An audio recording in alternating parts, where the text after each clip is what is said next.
Buenas tardes, desde Concepción por TV8 Señal 23 para la región del Biobío y por canal tv8.cl para Chile y el resto del mundo, un nuevo capítulo de Conversando el Arte.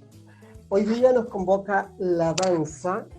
Hemos dedicado estos 3 programas últimos a la danza y tenemos una invitada especial, la señora Ana Vera Roldán, ex bailarina solista, magíster en educación artística y presidente del Colegio Profesionales de Danza. Y vamos a tratar problemas, asuntos interesantes que hoy acontecen a nuestra disciplina. Pero antes de ir con ella, vamos a dar una cartelera online, para que usted tenga la posibilidad de elegir algún espectáculo que consumir al interior de su hogar, ¿verdad? Estamos todos confinados, pero aquí vamos a entregarles una pauta de lo que usted puede ver, ¿ya? Entonces vamos primeramente con el Teatro Municipal de Santiago, El Cristo de Elqui. En pleno desierto un hombre difunde un mensaje de salvación, le llaman El Cristo de Elqui, y en su peregrinaje suma adeptos y opositores. Con música del compositor nacional Miguel Farías y libreto de Alberto Mayol, la ópera se presenta como parte de la programación especial del Día del Patrimonio en Casa. Está protagonizada por un elenco de destacados cantantes chilenos, la Orquesta Filarmónica de Santiago y el Coro Municipal del Teatro Municipal de Santiago, con la dirección de Pedro Pablo Prudencio. Hoy, 29 a las 20 horas. Estará solo por hoy día en la red. Así es que no olvide ver esta ópera nacional. En el mismo Teatro Municipal de Santiago, La Casa de los Espíritus, ballet. La Casa de los Espíritus es un ballet de estilo moderno que relata la historia de 3 generaciones de la familia Trueba a lo largo de 45 años. Lujuria, amor, odio y violencia se conjugan con elementos del realismo mágico en una trama que tiene como eje a Esteban Trueba, el codicioso y déspota patriarca. Con música del compositor nacional y director musical José Luis Domínguez, esta propuesta coreográfica de Eduardo Yedro, basada en la novela de Isabel Allende. Esto será mañana 30 a las 20 horas. Igualmente estará subido por ese momento, después lo bajan. Así que no se lo pierda, el ballet La Casa de los Espíritus. El Teatro Biobío, Jazz para el Alma, con Claudia Acuña, una destacada exponente nacional del género, junto a la Big Band de Concepción. Revivirán lo mágico del picnic jazz desde este viernes 29 hasta el 31 de mayo. Estará puesto allí, subido, ¿verdad?, en la página del teatro, www.teatrobiobio.cl. El Teatro de la Universidad de Chile, miércoles, de la Universidad de Chile, la obra Poesía del Otro. Poesía del Otro es una creación de Mathieu Glomont, director artístico del Ballet Nacional Chileno. La pieza está inspirada en la relación de la escultora Camille Claudel con su par Auguste Rodin. Para el coreógrafo, trata de una reflexión acerca de qué significa inspirarse en alguien o algo, de cómo a partir de esa inspiración surge la creación artística. Camille Claudel fue una extraordinaria artista francesa que además fue alumna, musa y amante del escultor francés. www.seac.cl. Y finalmente, en el Teatro en el Café de las Artes, hoy, el 29 de mayo, mañana 29 de mayo, La Sonámbula de Vincenzo Bellini, protagonizada por Natalie Dessay y Juan Diego Flores. Justo cuando una mujer joven está a punto de casarse con su novio, es descubierta por toda la aldea durmiendo en la habitación de un extraño.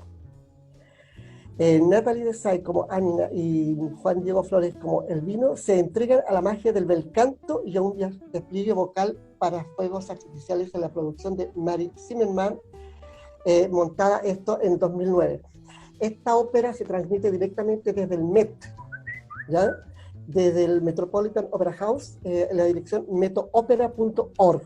Es una es una puesta en escena, digamos, que ya sucedió, pero se transmite para los amantes de la ópera, una ópera belcantista. Y bien, leída la cartelera, señor director, vamos con nuestra querida Violeta Cáceres, que nos trae la lectura recomendada tan necesaria en estos tiempos que estamos confinados, ¿verdad? Y tenemos bastante tiempo. Entonces, la lectura es importantísima. Y ahí nos trae de John Green, 1000 veces hasta siempre. Adelante, Violeta. Y gracias, Charles.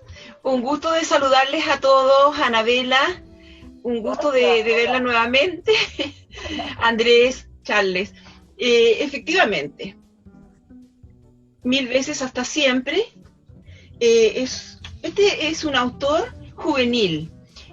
Su lectura es más apropiada para gente joven porque tiene un lenguaje, tiene todo este mundo de los millennials incluido. Entonces quiero leer una breve biografía de John Green. Nace en Indianápolis en 1977. Se graduó en lengua y literaturas inglesas, teología en el Kenyon College. Tras empezar su carrera en el mundo editorial como crítico y editor, publicó su primera novela, Buscando Alaska, que fue en el 2005, y que se situó en los tops 10 de mejores obras juveniles y le valió una medalla Prince. Su siguiente trabajo, Teorema de Catherine, Ciudades de Papel, obtuvo también el premio Edgar.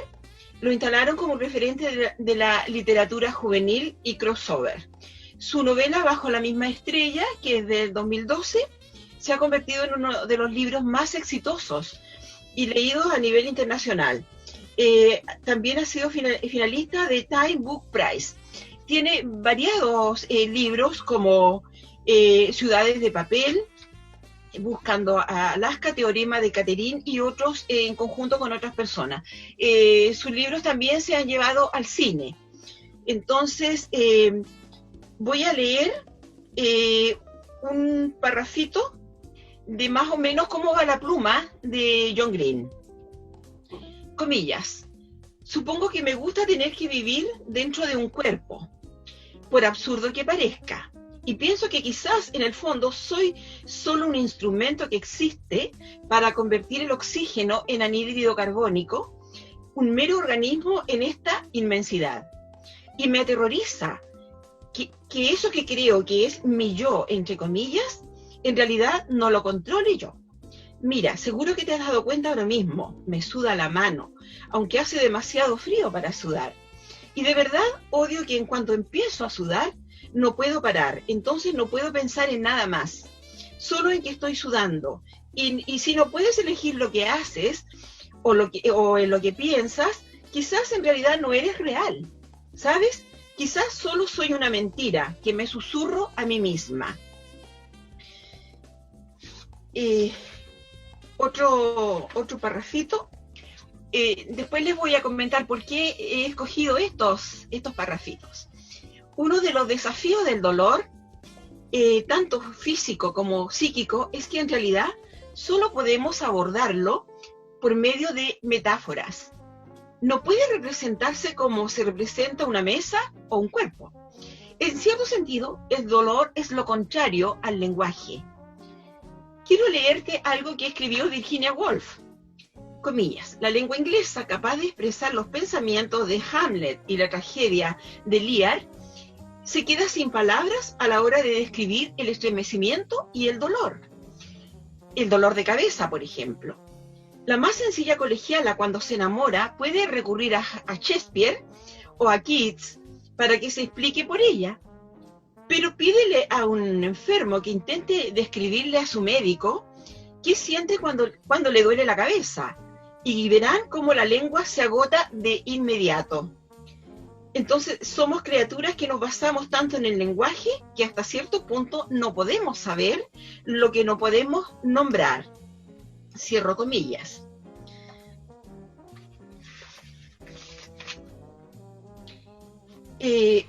Otro párrafo, comillas, en el momento dado encontré esta frase: el cerebro de los mamíferos recibe un flujo constante de datos interceptivos del tracto gastrointestinal, que se combina con información interoceptiva del propio cuerpo y que con información contextual del entorno, antes de enviar la respuesta integral de atacar la célula del tracto gastrointestinal a través de lo que suele llamarse eje informativo cerebrointestinal, aunque sería más correcto llamarlo ciclo informativo cerebrointestinal, cierro comillas.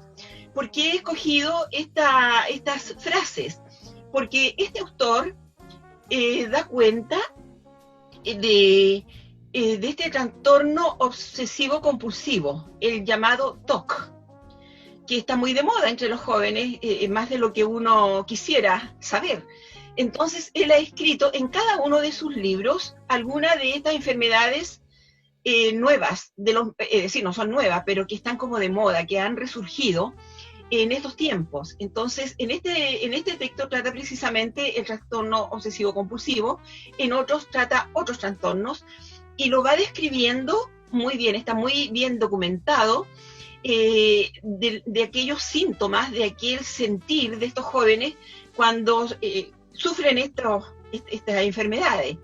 Entonces, yo lo recomiendo, este libro es juvenil. Bueno, a nosotros igual nos sirve para enterarnos de los padecimientos y de lo que le sucede a estos jóvenes, de cómo es el mundo de estos jóvenes, cómo se relacionan con su cuerpo, con su área emocional, cuando están bajo estas enfermedades. Entonces, por eso lo quise traer, recomendar, una literatura, como dije, para jóvenes, millennials y no tantos. Eso es, Charles, este libro de esta semana, para que los jóvenes y los no tan jóvenes también lo lean, se acerquen a esta literatura. Es bastante informativo. Bien, Violeta, muchas gracias. Y obviamente nos sirve a todos porque, perdónenme, pero somos todos jóvenes, pues. Somos muy jóvenes, ¿ya? Y medio stock. Nos viene a todos, nos viene de perilla. Una narrativa ágil, ¿verdad? Dinámica, juvenil. Y bueno, nos refresca. Y bueno, también para entender, ¿verdad?, a esta generación que de repente nos saca de quicio. ¿Sí? Pero bien, gracias, Violeta. Continuamos con nuestro querido Andrés, que nos trae un comentario sobre la escena local. Y allí tú nos cuentas, Andrés.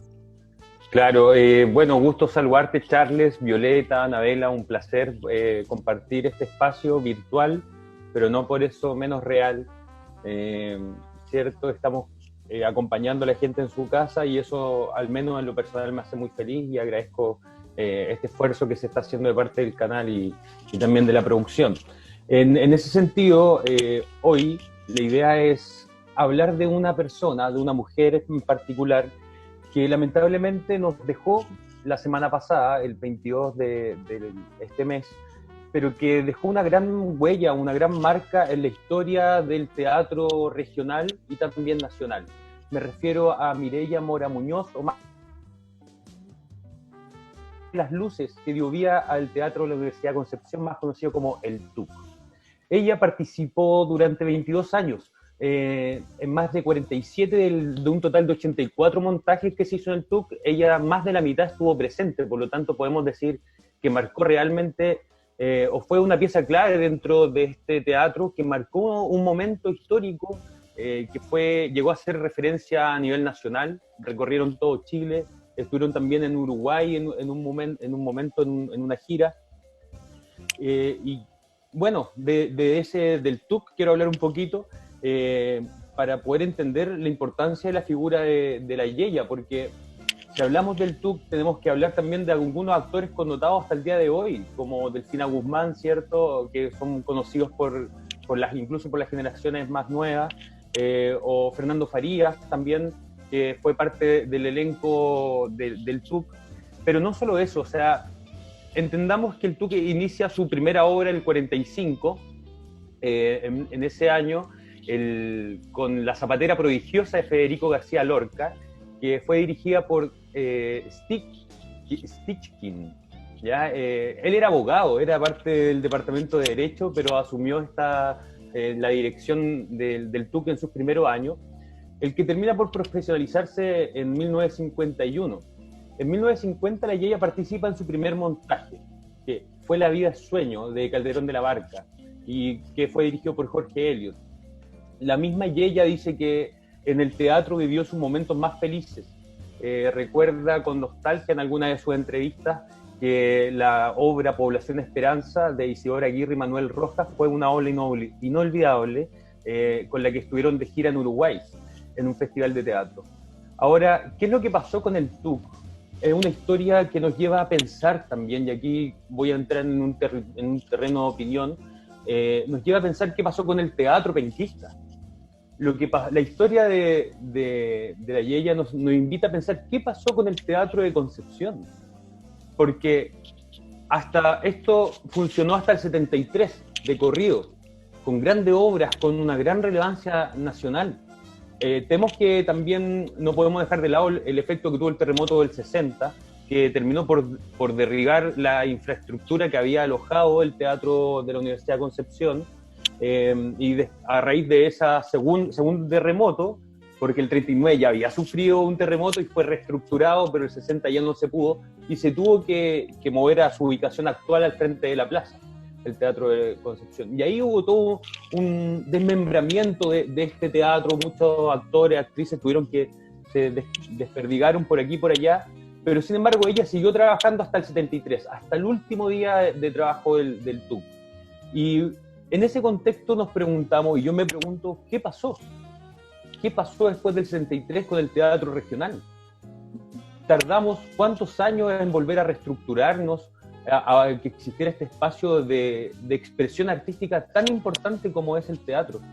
Y bueno, hoy en estos últimos 10 años yo creo que hemos podido ver un realce lamentable, que no existe la carrera de teatro todavía aquí en Concepción. Siempre he sido muy crítico de eso, y en el programa lo hemos conversado, que no exista una escuela de teatro. Existió la del Desarrollo y también la del Valle Central, pero duraron un par de años y tuvieron que cerrar. Algo que me parece lamentable y un efecto evidente de lo que sucedió post-73 tras cerrar este teatro Universidad de Concepción, que marcó toda una época. Volviendo a la historia de Mireya Mora, ella, después del 73 que se cerró el teatro, tuvo un periplo bastante triste porque no conseguía trabajo. Ella dice que no le daban trabajo en ningún lado, pero ya después, en el 90, empezó a trabajar como bibliotecaria en la Universidad de Concepción, un lugar donde pasó más de 35 años y donde yo la pude conocer, en esa biblioteca central, ¿cierto?, donde uno iba a estudiar y te recibía tan amorosamente esta mujer tan cálida, tan entregada a los alumnos, a compartir con ellos. Bueno, la verdad es que para mí es un honor poder dedicarle estas palabras a alguien que marcó la historia de nuestro arte regional, y quisiera, a través de este pequeño homenaje, llamar también a las autoridades, llamar a toda la comunidad de nuestra región a incentivar el teatro local. Tenemos un teatro nuevo, un teatro hermoso, pero necesitamos también que hayan obras de manera permanente, que nazcan nuevos grupos teatrales. Dejando esta invitación y haciendo también la invitación a buscar en internet, si ustedes van a memoriaschilena.gov.cl, hay un libro descargable de toda la historia del TUC, muy detallado, con un registro tremendo de su historia, por si a alguien le interesa ahondar más. Eso, Charles, muchas gracias. Gracias, Andrés, y un abrazo al cielo a esta mujer, ¿verdad?, que dejó un legado importante, y hasta sus últimos días ella estuvo activa, importante. Bueno, el TUC tiene una trayectoria, una historia y una trayectoria y una presencia en Concepción que marcó huella, y hasta la fecha sigue siendo muy importante lo que hizo el TUC. Gracias, Andrés. Y bueno, vamos con nuestra invitada, Anabela Roldán, como dije, bailarina, ex solista, magíster en educación artística y presidente del Colegio Profesionales de la Danza. Anabela, un gusto tenerte aquí esta tarde, para el programa. Por segunda vez que tenemos, siempre nos traes noticias importantes y un tanto escabrosas de repente lo que estamos pasando en la danza, pero hay que analizarlas y qué mejor de tus propios labios, porque tú eres una gran gremialista y activista y luchadora por el mundo de la danza. Buenas tardes, Anabela. Gracias Charles, Andrés, Violeta, un gusto, gracias por la invitación. No, gracias a ti. Vamos a tratar en este programa dos aspectos importantes, ¿verdad? La situación en que estamos nosotros frente al MINCAP, como danza, como gremio de danza, y la educación artística, ¿ya?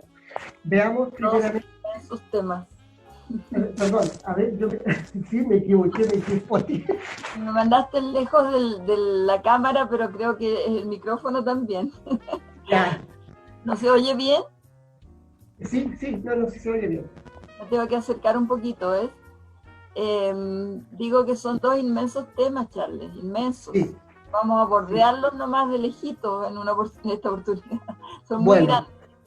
Ya, cuéntanos sobre eso.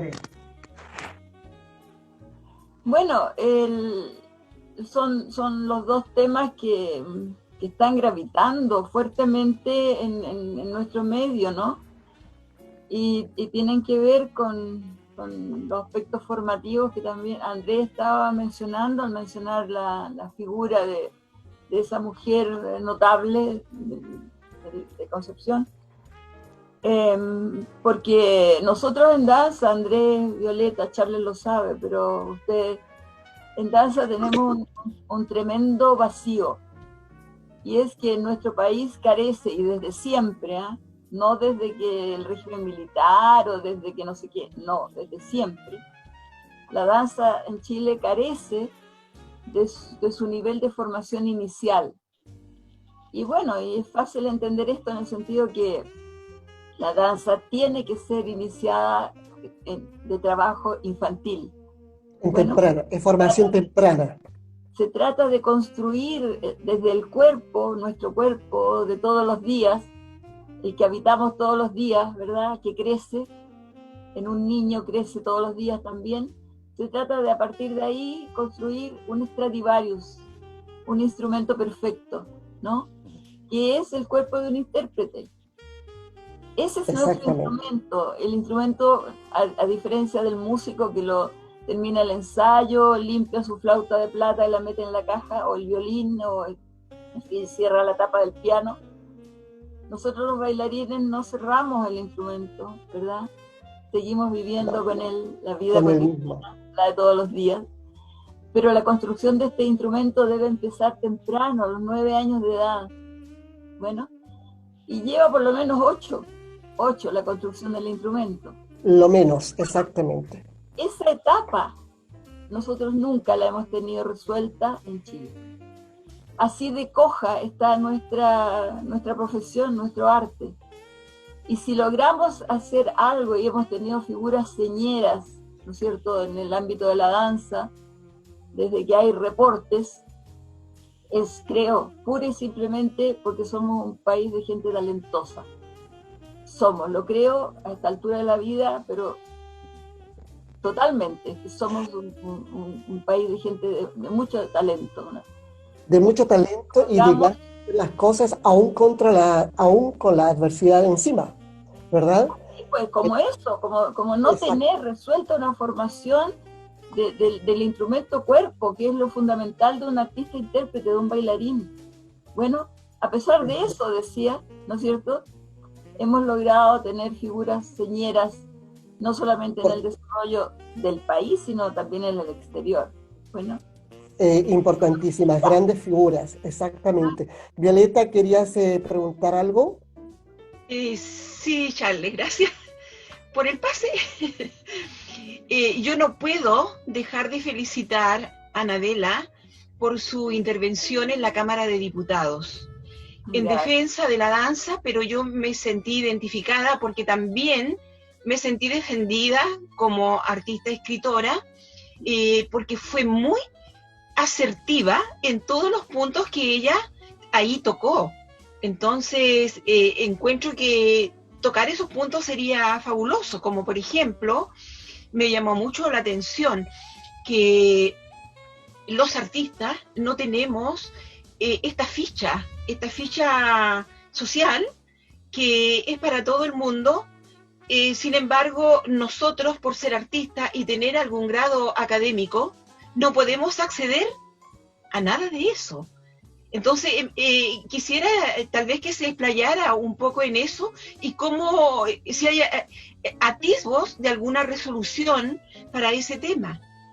Gracias. Esa es mi pregunta. Excelente. Bueno, muchas gracias. Realmente en esa invitación a la Cámara de Diputados yo hablé de los artistas en general, no solamente del arte de la danza, ¿no es cierto? Porque en estos tiempos de pandemia todos estamos sufriendo por igual los embates a que nos tiene obligada esta situación. Exacto. Incluso sin entrar todavía en el tema sanitario, digamos, solamente en el contexto social, económico, social, político, cultural, dijéramos.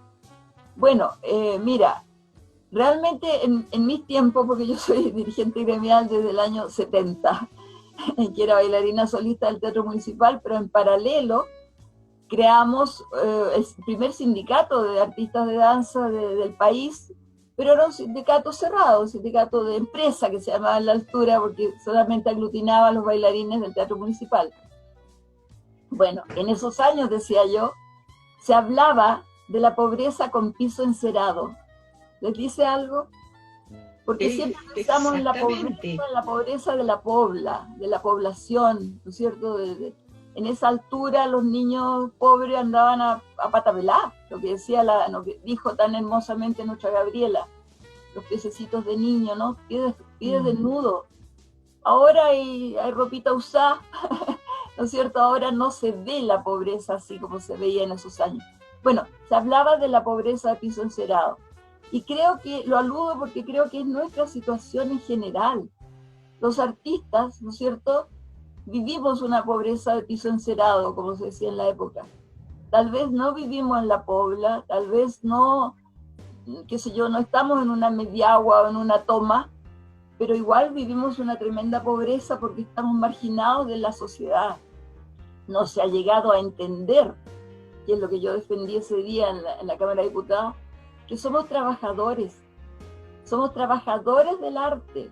Es lo que nosotros aportamos a la sociedad, ¿verdad? Nuestra danza, nuestro poema, nuestra obra escultórica o pictórica, nuestra canción, es lo que nosotros aportamos y lo que nosotros trabajamos disciplinadamente día a día. Es nuestro aporte a la sociedad. No es que somos ni aficionados ni que tenemos un hobby. No es así. Y nuestra sociedad y nuestras autoridades, lamentablemente, lo siguen entendiendo así, ¿ya? Y de ahí, Violeta, que esta ficha de protección social, o como se llama, porque le cambiaron el nombre, ¿verdad?, no considere, y al contrario, nos castigue. Porque si tenemos estudios superiores, tenemos aunque sea un pregrado, mucho más si tenemos un posgrado, que muchos de nosotros tienen, ¿verdad? Somos castigados porque nos resta puntos de la ficha, entonces nunca vamos a llegar al meollo del asunto. Y tampoco se valora o se evalúa, ¿verdad?, que ese título y ese posgrado no nos asegura trabajo, no nos asegura un contrato de trabajo, ni nos asegura nada, ¿verdad? Solamente responde a una disciplina y a un deseo de pesquisar, investigar, profundizar en nuestras profesiones, ¿verdad?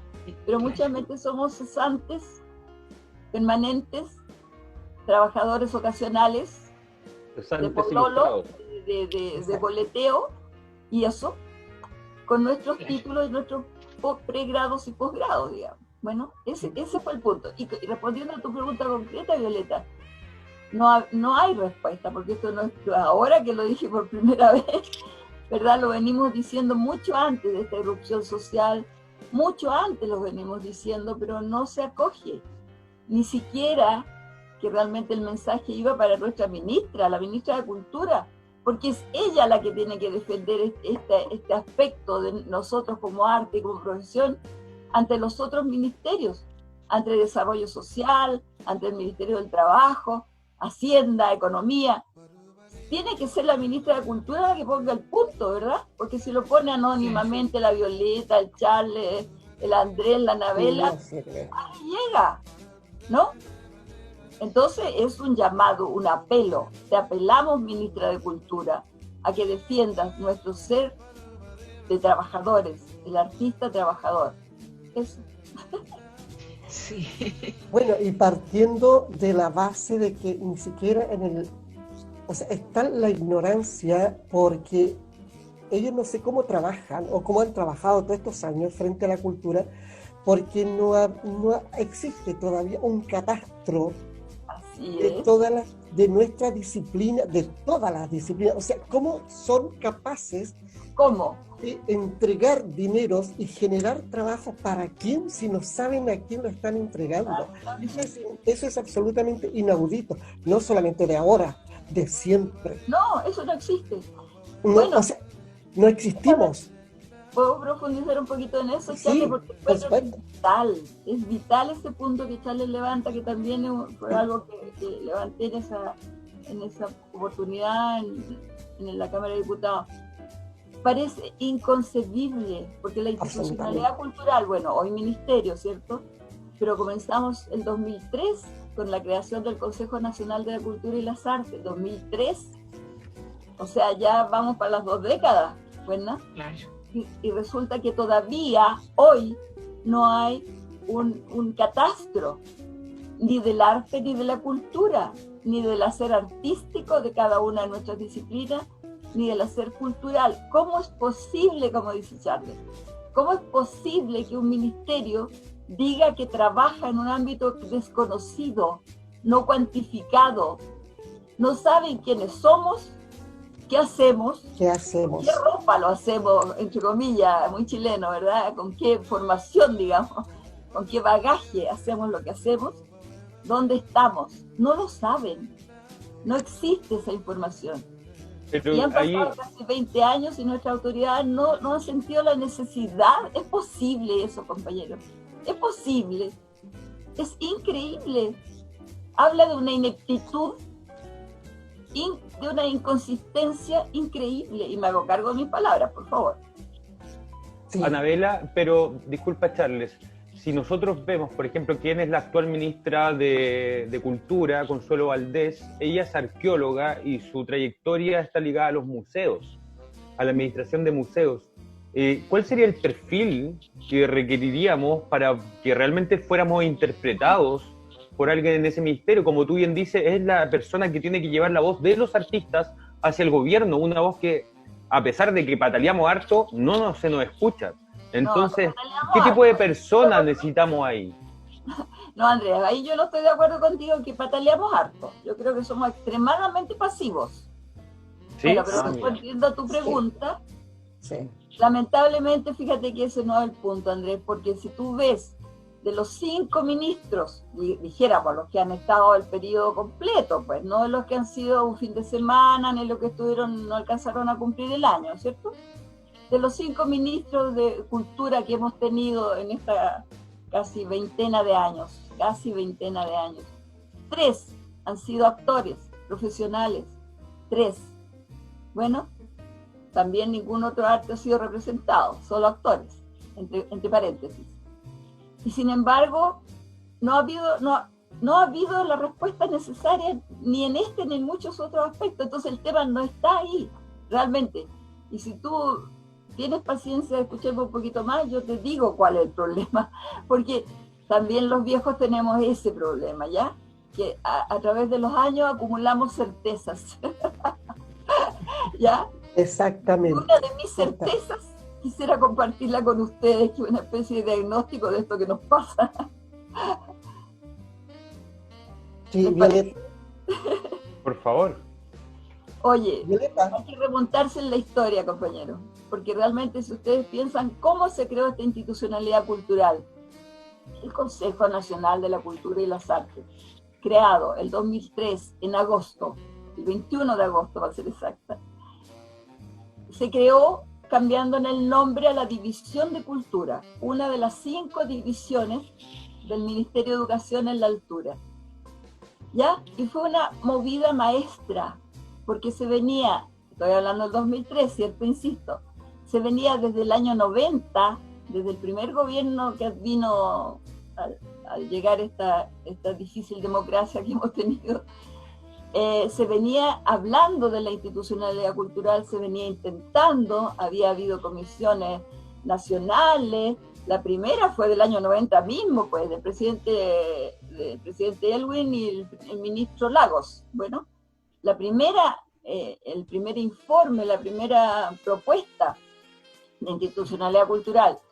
Y hubo otra, la de Ibelic, y fue Ibelic el jefe de la comisión, cuando, qué sé yo, otra presidencia. Y no había resultado, y la derecha había obstaculizado, etcétera, etcétera. Bueno, y llegó entonces la presidencia de Lagos, bueno, y su asesor, que es un hombre de Valparaíso, un abogado, hizo esta propuesta maravillosa que permitió que, a pesar de todo, tuviéramos esta institucionalidad cultural. ¿Pero de qué se trató? Se trató de cambiarle el nombre prácticamente a la División de Cultura, una de las 5 divisiones del Ministerio de Educación, repito, y transformarla en el Consejo Nacional de la Cultura. Limpio y fácil. El Ministerio de Educación cedió una de sus divisiones completa, con sus funcionarios, con su escritorio viejito, con sus computadores patulecos, ¿ya? Y se le cambió el nombre, al día siguiente teníamos un consejo. No invirtieron plata, la mayoría de los funcionarios éramos, porque yo era funcionaria de ahí, éramos honorarios, bueno, y asimismo pasó a este cambio de estatuto, este cambio de nombre, a este cambio. ¿Qué significa eso? ¿A qué voy con este detalle que les doy, esta caracterización doméstica hasta que les doy? A que el Estado no invirtió un peso. Lo único que la plata que le dedicó a la creación de esta nueva institucionalidad fueron 50 millones, me parece que dice la ley, para crear las oficinas, las dependencias regionales. Porque una división de cultura solo tiene existencia física, vive en la capital, en Santiago, en la metropolitana. Entonces, para crear las dependencias regionales, la ley tuvo la gentileza, tuvo la amabilidad, tuvo la generosidad de agregar unos poquitos millones de pesos para eso. Bueno, pero para implementar infraestructura. Claro, arrendar la casa. Pero seguíamos dando un escritorio y un par de computadores para instalar las oficinas en cada una de las regiones del país. Punto. Con esa precariedad se inició, colegas, la institucionalidad cultural del país. ¿Y por qué fue así? Además, falta lo mejor, porque nunca se pretendió que esta institucionalidad cultural asumiera ni el desarrollo del arte y la cultura del país, porque en esas condiciones hubiera sido ridículo pretenderlo, ¿no es cierto? No se pretendió. ¿Por qué se hizo? Para responder a las demandas de los acuerdos de colaboración económica que el país ya tenía firmado en esa altura, los años 90. Bueno, el Mercosur, el NAFTA, el no sé cuantito. Esos convenios, estos acuerdos de colaboración económica, bueno, demandan que el país signatario tenga una institucionalidad cultural. Bueno, y Chile no la tenía y nunca la tuvo, bueno, hasta ese momento. Se creó por eso. Bueno, entonces, esa es la precariedad que ha marcado desde el inicio nuestra institucionalidad. Y claro, con el tiempo, la casi veintena de años, el presupuesto ha subido un poquitito, pero seguimos con una precariedad terrible, abismante, ¿no es cierto? Inconmensurable. El 0,4% del PIB, del Producto Interno Bruto.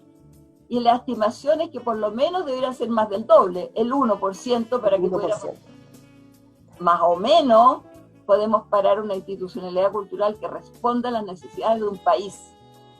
¿Me entienden, colega? Lo entendemos, y por eso comprendemos migajas, porque estamos recibiendo migajas en el fondo. Así es.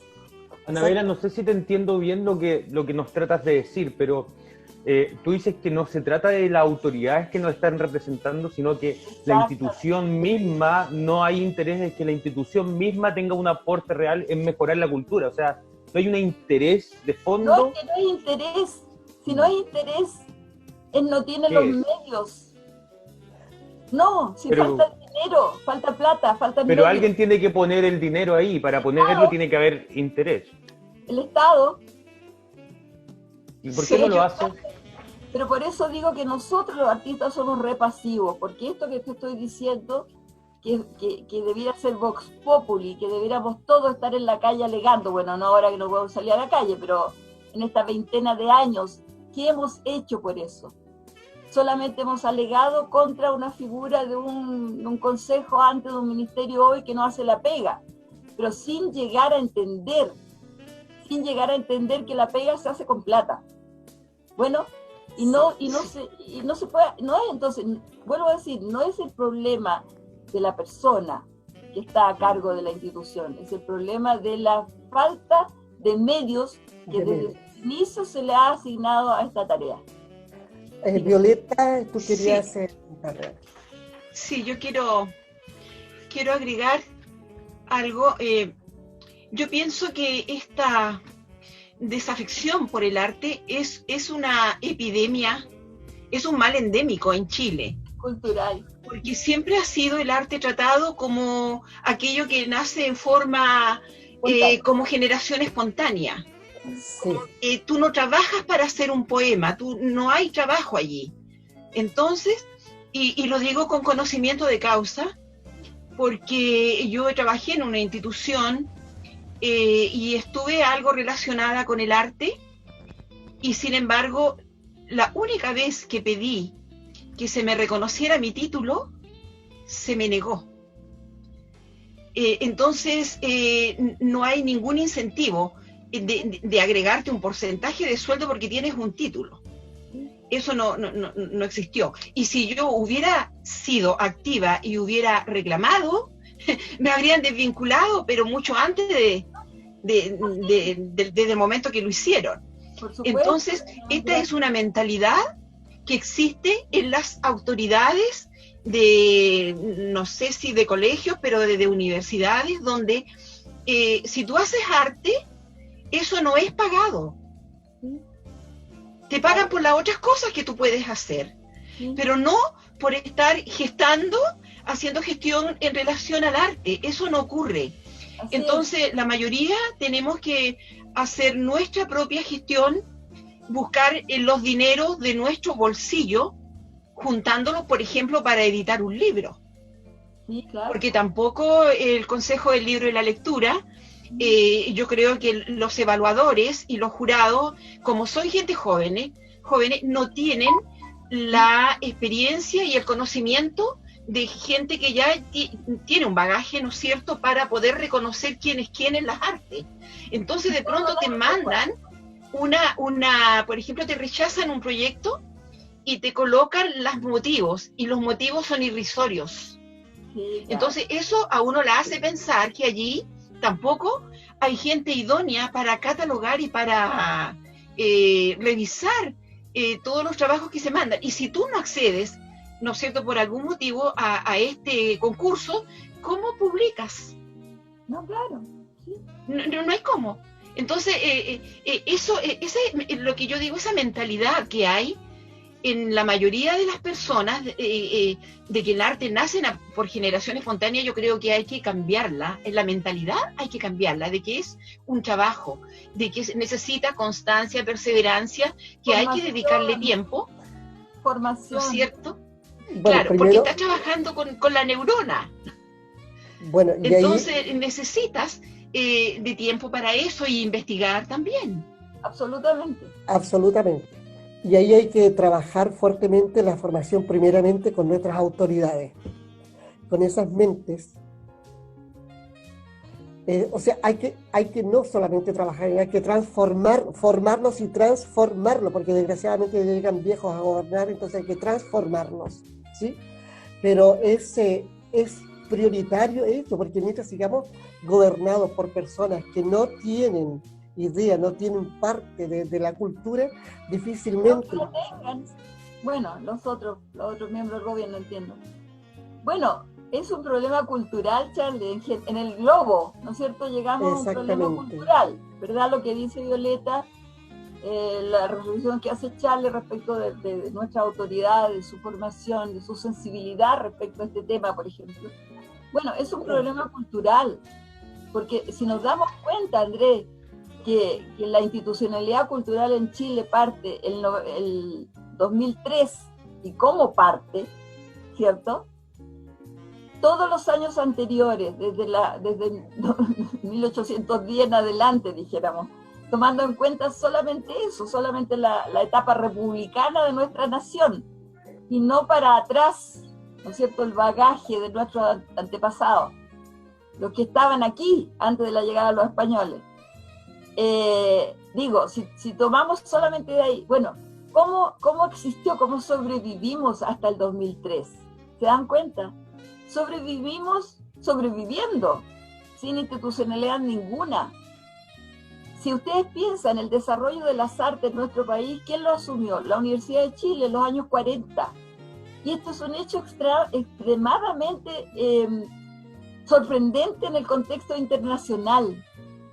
Un país como el nuestro, en que una universidad estuvo a cargo, realmente a cargo, de la escuela de teatro, de la escuela de danza, del conservatorio de música, de la Academia de Bellas Artes, del Ballet Nacional, no me acuerdo cómo se llama, el teatro profesional, ¿no?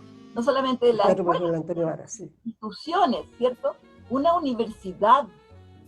Y fuera de esos, los que no estaban ahí, los literatos, por ejemplo, el folclore, por ejemplo, ha estado dando botes todo el tiempo y sigue dando, lamentablemente. Entonces, todo eso conforma un problema cultural nacional que hace que, ¿no es cierto?, cuando la ministra publica, por ejemplo, un anuncio que fue muy sorprendente para muchos y que muchos actuaron en contra de eso y escribieron largas y dolorosas cosas en las redes sociales, avisa que se van a redestinar, no son fondos frescos, se van a redestinar otro destino. Fondos que ya existían. Millones de pesos, ¿no es cierto? Perdón, Charlie.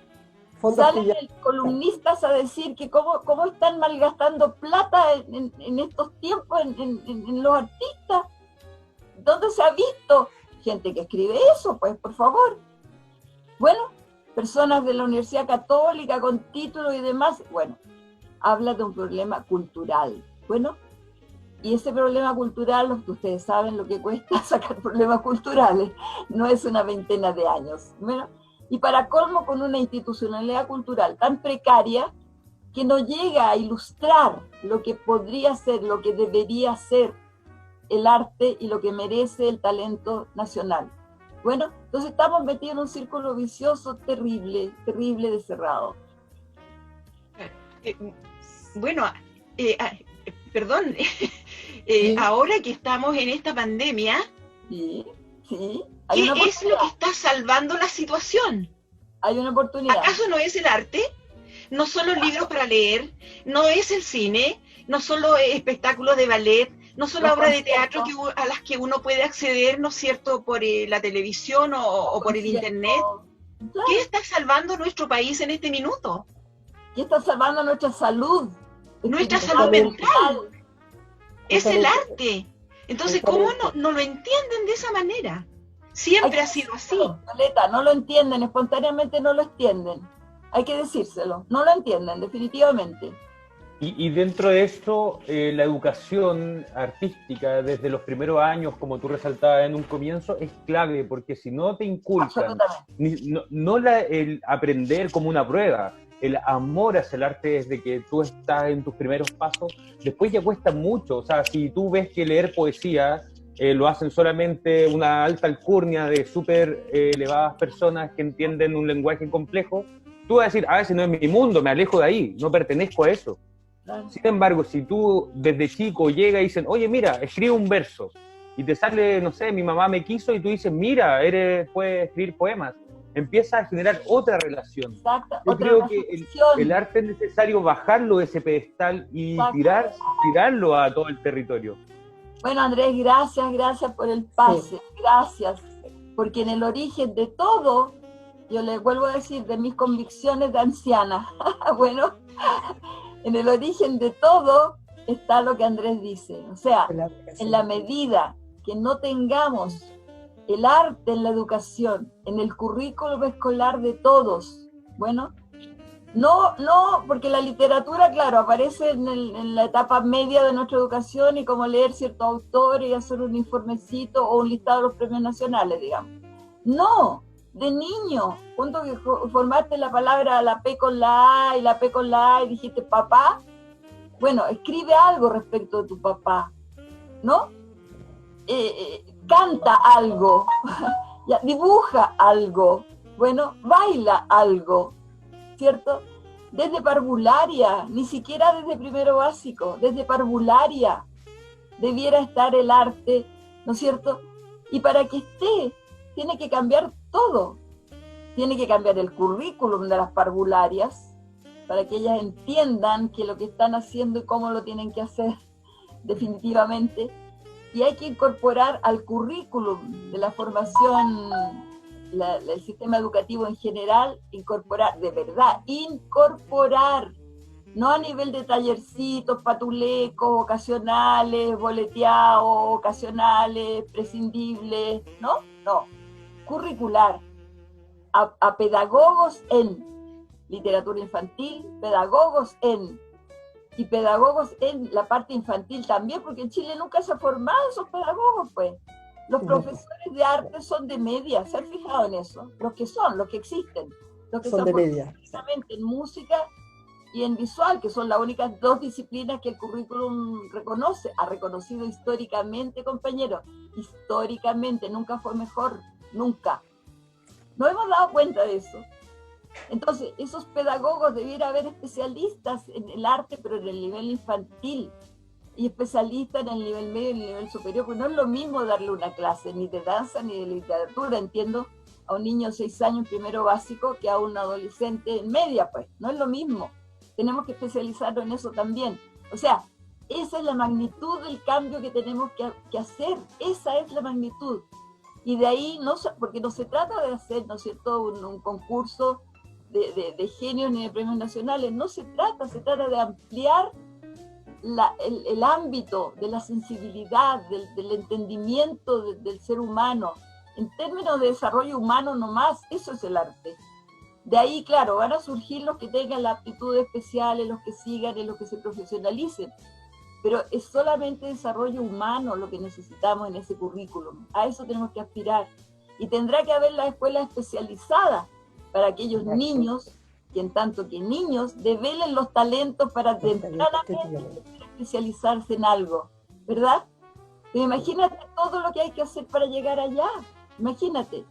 Y eso nosotros lo hemos dicho, y lo hemos dicho documentadamente. Nosotros hicimos esto que tengo en la mano, es un documento que escribimos como Colegio de Profesionales de Danza, a jurídica, a la división jurídica del Ministerio de Educación, diciendo estas cosas, y diciendo lo que ya se ha avanzado y lo que falta. Bueno, y todo lo que se ha avanzado son estertores, son temas de avance inconcluso, Bueno, y lo hemos resumido en esta cantidad de páginas, que es de febrero de este año. Yo asumí la presidencia de Prodanza en enero de este año. En febrero mandamos esta carta a la división, al jefe de la división jurídica del Ministerio de Educación. Nunca nos respondió, hasta hoy día. Estamos en estos tiempos de pandemia insistiendo por eso, porque ellos están trabajando, si no están de vacaciones, estarán con sus computadores en las casas, pero están. Y anteayer creo que me respondió el jefe de gabinete, hablé con él hace 2 o 3 días, no más de una semana. Bueno, por esto mismo, porque aquí decimos cosas importantísimas que se nos salen de la cabeza, que no sabemos, Violeta, que no sabemos, Andrés, Charles, como por ejemplo, que la Ley General de Educación. Pero yo me estoy arrancando, quiero que hablen ustedes también, perdón. No, es que no, por favor. Nos interesa escucharte. Sí. Es que sí, no, bueno, mira, es mucha información y yo soy avasalladora porque estoy tremendamente convencida de estas cosas. Porque Adelante, está respaldada explícanos. por documentos, no es lo que yo creo, no. Lo que les quería decir es citar la Ley General de Educación. Se aprobó el 2009, compañeros, 2009. O sea, ya tiene más de una década, vamos andando con la segunda. Bueno, y esta ley dice, con todas sus letras, perdone, voy a prender la luz porque voy a citarlo y no puedo leer con esta luz. Es que es mucha luz, me parece. Si no me quedo así. Bueno, Esa dice, ley que resultó de la derogación de la LOCE. de la ese LOCE, mismo año. de la que llevaba la firma de los 4 asesinos de la Junta Militar, pues. Entonces, casi que el único mérito que tiene esta ley es haber sacado de ahí esos nombres, porque lo que cambió fue muy poco. Nada, fue un Tuvo engaño. que hacer un consenso con todo el Congreso en la altura, ¿ya? El 2009, que no teníamos mayoría ni mucho menos, bueno, para aprobar este cambio, sacar la LOCE de ahí y aprobar esta ley. Y casi lo único que obtuvimos fue sacar esas firmas. Sin embargo, también obtuvimos que diga esto. Lo leo textual.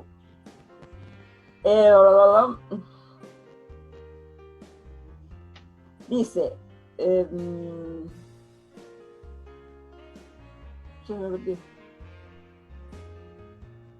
no, esta es la carta que le hicimos a la ministra.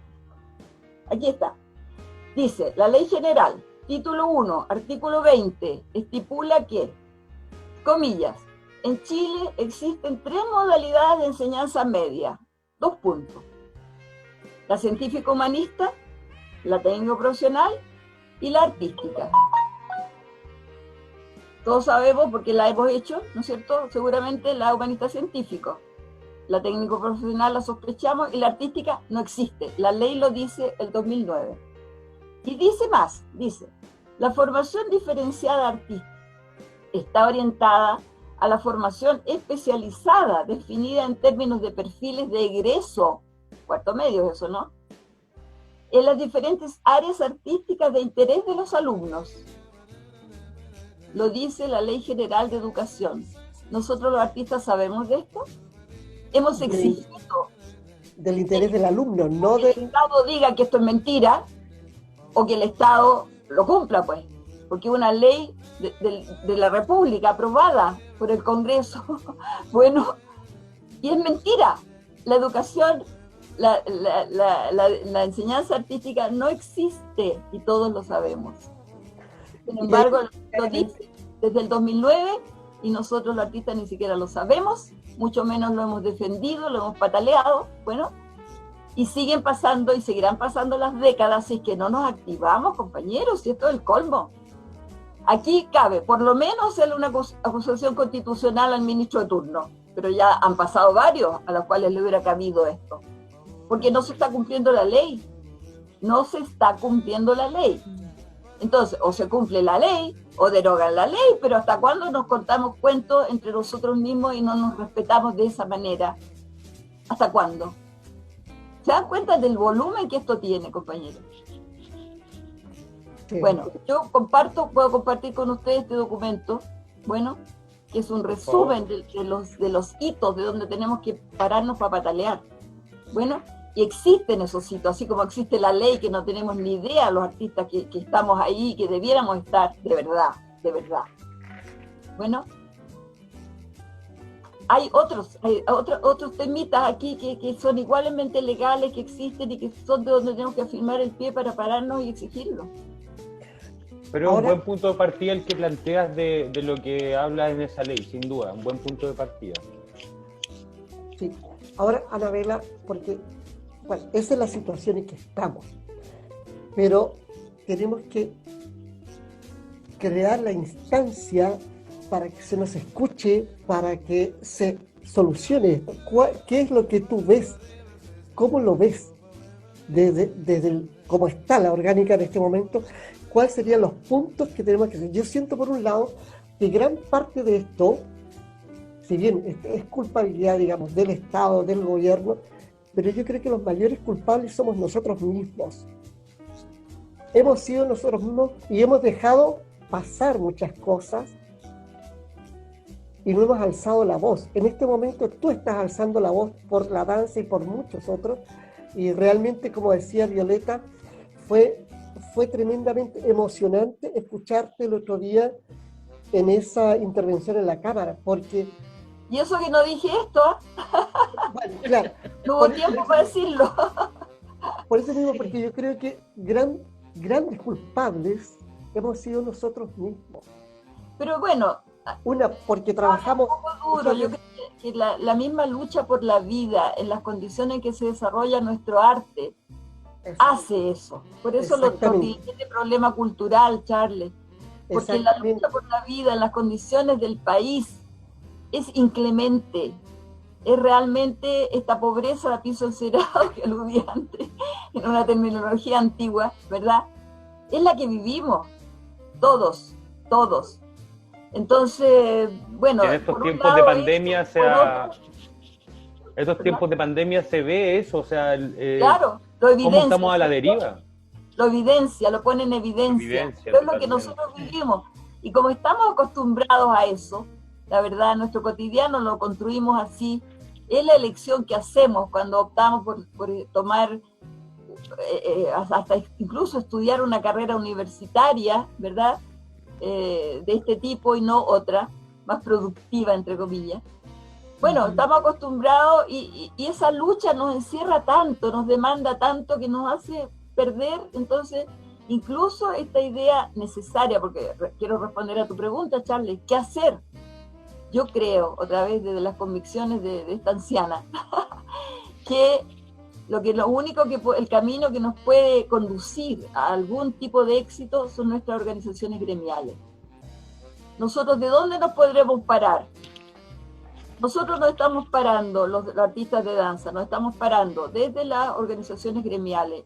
ProDanza, el Colegio de Profesionales de Danza, que somos el mismo colegio, Pichiruchi, pero que el mismo que estructura al Colegio Médico, al Colegio de Arquitectos, al Colegio de Profesores. Exacto. La misma ley. Nosotros somos un colegio Pichiruchi, pero somos el Colegio de Profesionales de Danza de Chile. Exacto. Tenemos un sindicato que es del año 95, por favor, no es de ayer, del año 95. Tenemos un sindicato nacional de artistas de danza que es del año 90.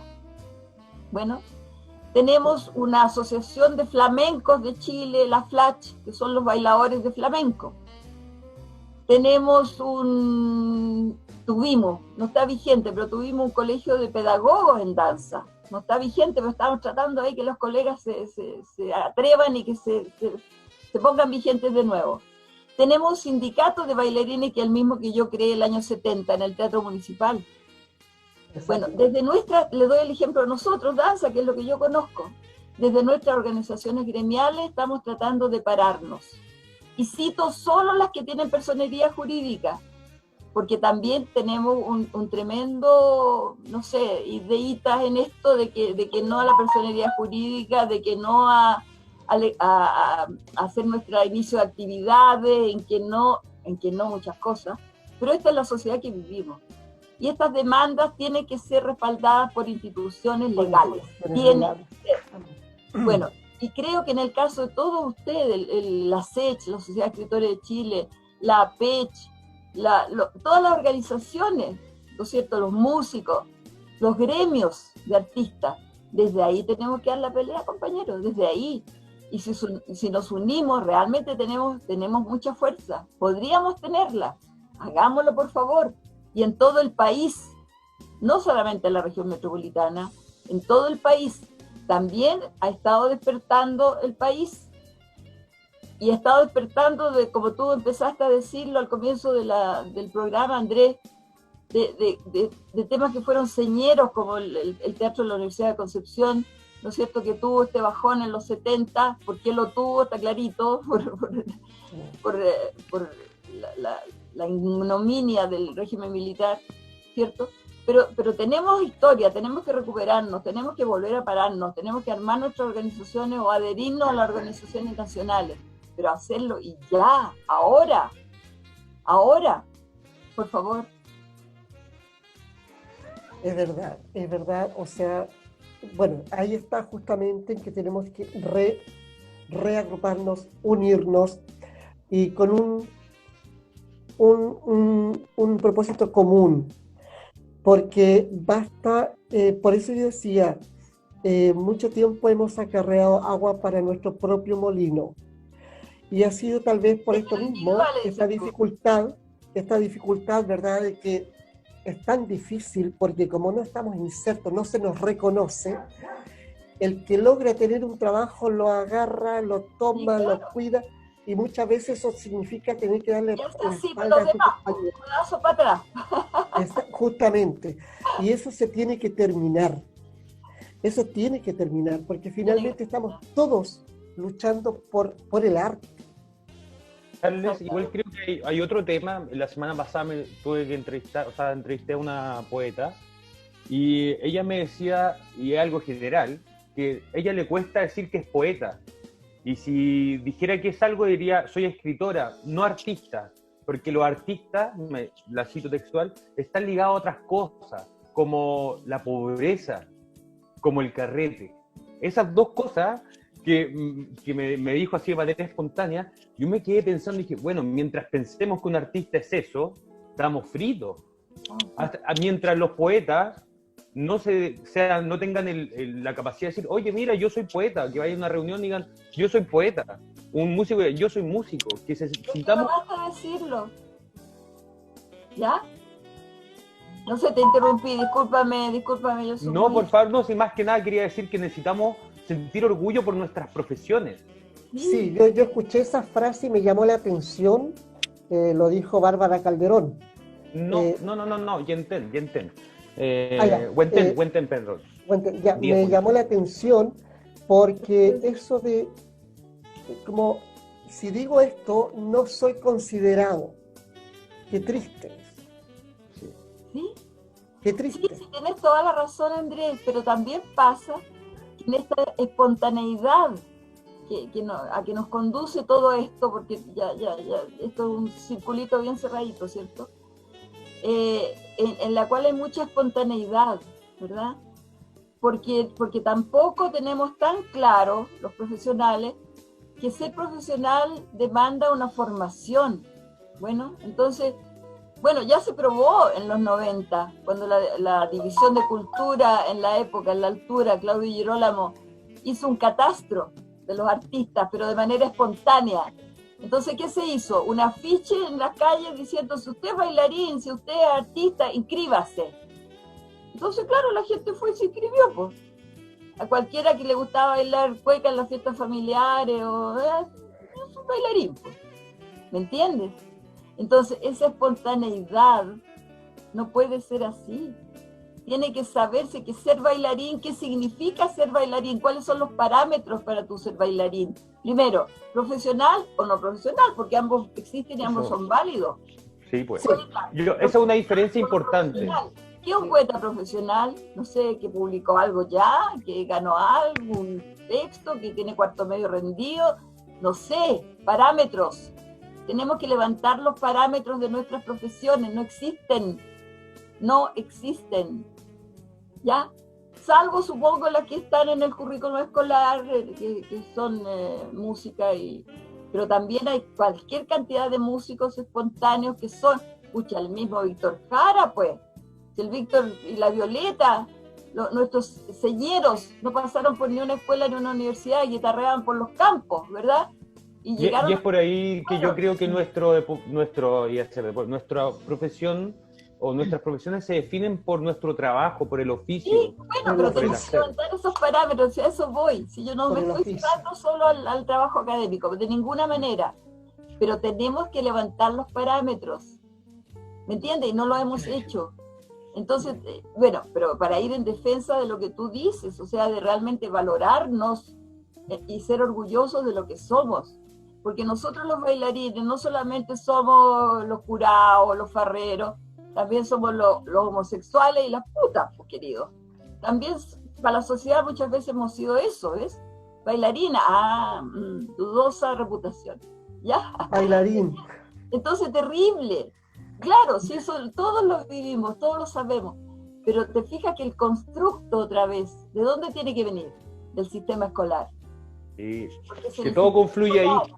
hiciéramos de ahí el constructo, porque en la escuela pasamos todos, en el campo y en la cordillera, en la isla de Chiloé o en Putre, no sé dónde arriba del... ¿ya? Todos los chilenos pasamos por ahí. Si en el sistema escolar estuviera el arte de verdad, con profesionales de verdad, con profesores especializados para los distintos niveles, de verdad, no para pretender que todos seamos premios Nobel de no sé qué, no, para realmente tener una formación humana, eso integral. Integral, bueno, Integral. tener una formación humana. Y ser humano es saber expresarse y comunicarse, y eso es arte. Bueno, Eso es arte, eso es lo que justamente. nosotros aportamos. Si estuviéramos ahí, no solamente seríamos mejores ciudadanos, seríamos mejores artistas, porque más temprano descubriríamos nuestras verdaderas vocaciones. Muchos de nosotros los bailarines descubrimos nuestra vocación por la danza cuando entramos a la universidad a una carrera superior, porque eso sí que existe. Carrera en danza a nivel superior existe, pero no está todo el camino previo. ¿Se dan cuenta? Bueno, muchos lo descubren ahí a los 18 años, pero ya es tarde. Ya se les Y eso es extraño porque la danza es de formación temprana. Dale, solamente cerrar la idea, perdón, ¿ya? Porque creo que es muy importante. Si estuviéramos en la escuela, no solamente eso, sino que los padres de esos niños también aprenderían lo que es el arte. Bueno, y lo respetarían. Y esos niños, aunque no sean artistas ni tengan nada que ver en su vida, después con eso serían buenos públicos, entenderían de qué se trata cuando van a un espectáculo, o pagarían una entrada, o comprarían un libro, o visitarían una exposición, porque sabrían de qué se trata. De consumir arte. Ahora los chilenos no saben de qué se trata. Hay una comparación burda que yo hago con el fútbol, porque el fútbol es algo que toda la gente conoce, porque tú dices, mi hijo es futbolista, porque juega el sábado en la mañana en el barrio, o porque juega el sábado en la mañana en el club deportivo. No va a ser futbolista profesional, pero sin embargo cuando es adulto, como jugaba la pelota desde chico, el papá sabía, va a ver, compra la entrada, ve fútbol. Si fuera lo mismo con el arte, pasaría lo mismo. No necesito ser escritor profesional para poder leer o escribir un poema, pero sin embargo me permite reconocer cuando otro o otra es bueno. Exactamente, pues. Exactamente. Hay un consumo. Exactamente. Ese término lo usamos, consumo cultural. Consumo cultural. En el titular del tema, pues. ¿Cómo se construye, cómo se hace eso desde la escuela? Es que necesitamos... ¿Sí? Necesitamos urgentemente una rehumanización. Exactamente. Hay que rehumanizar, el hombre tiene que rehumanizarse, porque un hombre que conoce el arte, ¿no es cierto?, se humaniza. Yo recuerdo, ponte tú, recuerdo mi abuelo, un hombre campesino, con sexta preparatoria y algo de seminario, que era la educación de los años, claro, imagínate, pero era un hombre culto, era un hombre humanizado que leía siempre. Entonces, como bien dice, si todas las personas no van a llegar a ser premios Nobel, no, pero tienen esa base que les humaniza y que les sirve para toda la vida. Exactamente, es otro ser humano. Claro. Eso es. Humano se llama. Sí. Sí. Bueno, esto vamos a tener, existe en los planes, programas de estudio de la educación, del Ministerio de Educación, para reformular esto. Cada cierto tiempo habrán análisis, me imagino, ¿verdad?, como para incluir esto, para llamar a reflexión, para insistir. ¿Cuál es el mecanismo? Bueno, si la educación se está reformando casi permanentemente, ¿te fijas? Sí, a todo esto hubo una reforma educacional que pasó muy inadvertida en el primer gobierno de Piñera. Bueno, hizo una reforma educacional, pasó muy inadvertida y quedó, no alcanzaron a hacer, porque claro, 4 años es terrible de poco. Bueno, y además, lamentablemente, nuestra unidad de currículos del ministerio dura lo que dura el gobierno de turno. Entonces, con suerte 4 años, porque si cambian el ministro antes, cambia todo adentro también. O sea, nuestra educación, para decirlo en otros términos y para que quede más claro, nuestro sistema escolar depende del gobierno y no del Estado, lo cual es un absurdo. No podemos tener que cada gobierno cambie todo porque quieren que su nombre esté ahí. No puede ser.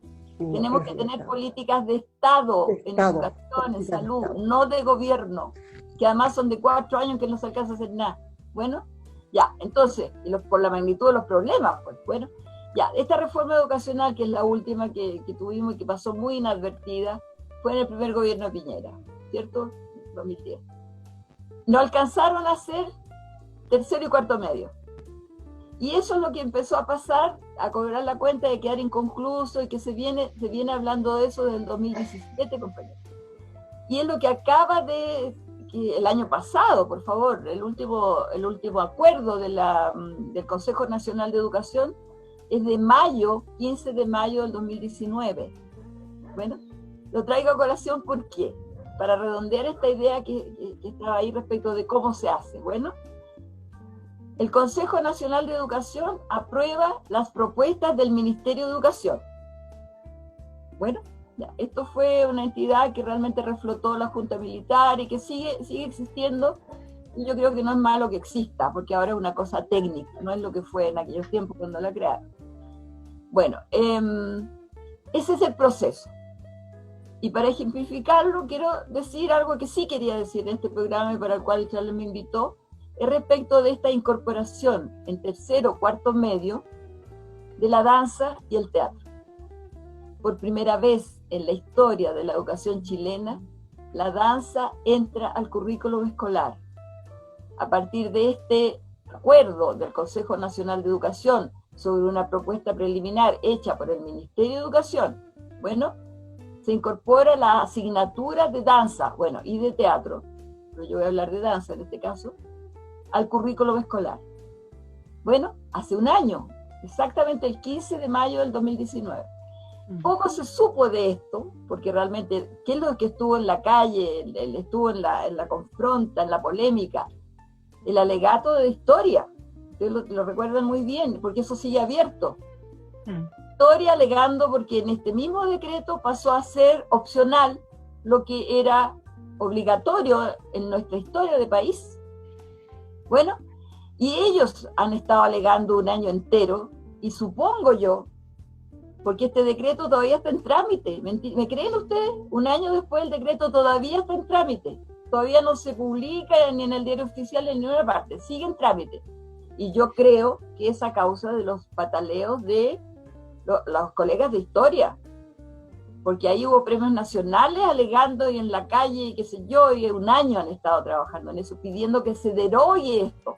Bueno, nosotros, esta incorporación extraña de danza y teatro en tercero o cuarto medio, no es lo que deseamos. No. Es totalmente anormal meter danza y teatro en tercero o cuarto medio sin haber tenido ningún proceso, ningún desarrollo en la vida de los estudiantes, el trabajo del cuerpo. Es anormal.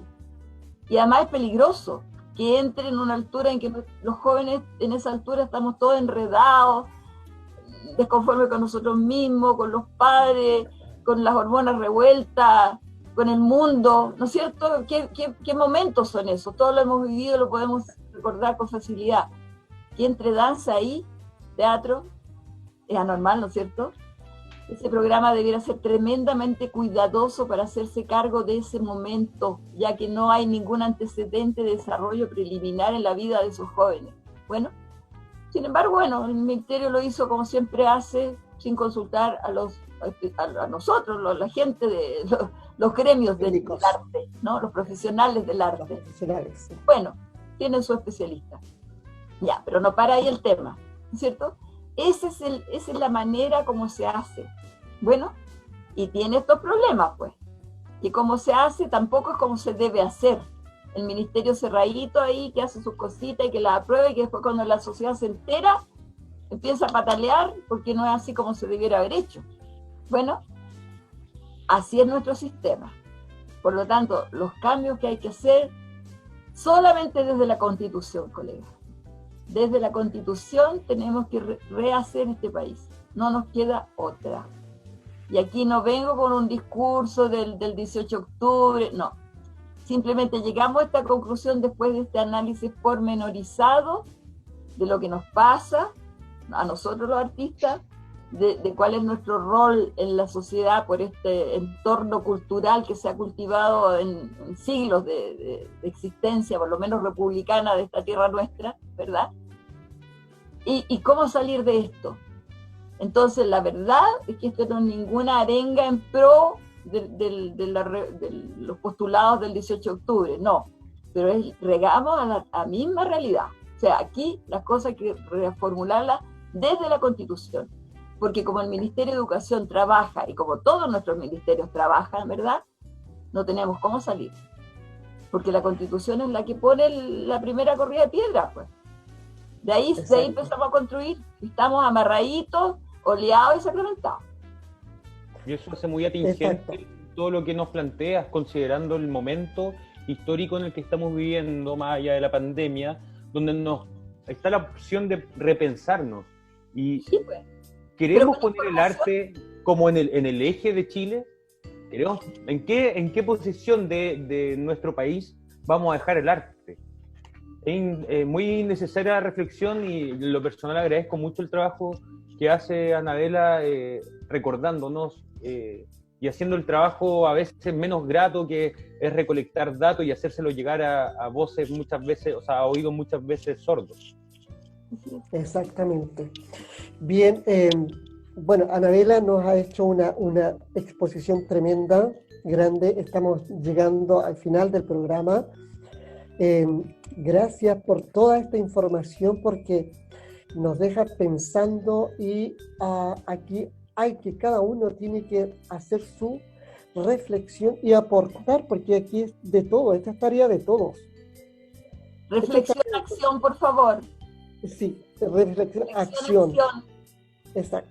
No solo reflexión. Acción. Reflexión, acción. Acción, exactamente. Y súper interesante, yo creo que no hablamos mucho, ¿verdad?, los panelistas, pero no importa, porque es súper interesante lo que ella ha expuesto, que esto no se sabe muchas veces, se sabe en el gremio, no se publica mucho, pero qué interesante es saber y tomar conciencia de ello. Y entender que el arte es un bien de consumo importante, primera necesidad, o sea, en estos momentos se refleja y podemos dar cuenta de ellos, como el mundo está, qué es lo que está salvando en estos momentos. Es justamente la sensibilidad, la emoción que llega a través del arte, de una obra de arte, de una película, de un film, de una obra de teatro, una obra de danza, que te alimenta el alma, te alimenta el espíritu, porque hoy día la estamos pasando mal todo el mundo la está pasando mal. Ahora, específicamente dentro de esto, el mundo del arte es el que está más golpeado, porque estamos muy golpeados, ¿verdad? Pero tiene una fuerza tremenda el arte, porque somos capaces de resistir, somos resilientes y estamos allí dando la batalla. Y eso son los que nuestros gobernantes tienen que tomar en cuenta. ¿Por qué es nuestra vocación, Charlie? Porque justamente, porque somos no podemos ser otra cosa. Somos guerreros, porque es vocación. Bueno, y eso es lo que tienen que entender estos señores. Tienen que entender el tremendo aporte que hace el arte al desarrollo de la humanidad. Es decir, en tiempos de crisis, siempre ha sido el arte, siempre ha sido el arte el que ha reflotado las sociedades. Anabela, un gusto haberte tenido, que nos hayas sacudido. Andrés, gracias. Violeta, gracias. Gracias, y Anabela. bueno, te estaremos invitando nuevamente. ¿Sí? Adelante. No, quiero despedirme. Quiero despedirme a ustedes, colegas, Violeta, Andrés, Charlie, y pedirles que esto es una oportunidad de decir estas cosas, porque es muy difícil, teniendo toda esta información acumulada en el tiempo de dirigente gremial, bueno, reforzada por documentos, que nada de lo que dije no tiene un documento que lo respalde. Es difícil que llegue a nuestros colegas de los distintos expresiones artísticas. Yo les pido que esta información la difundan, porque muchas veces nuestra pasividad se centra en que no tenemos la información. Entonces difúndanla, porque tenemos que nosotros despertar a los demás.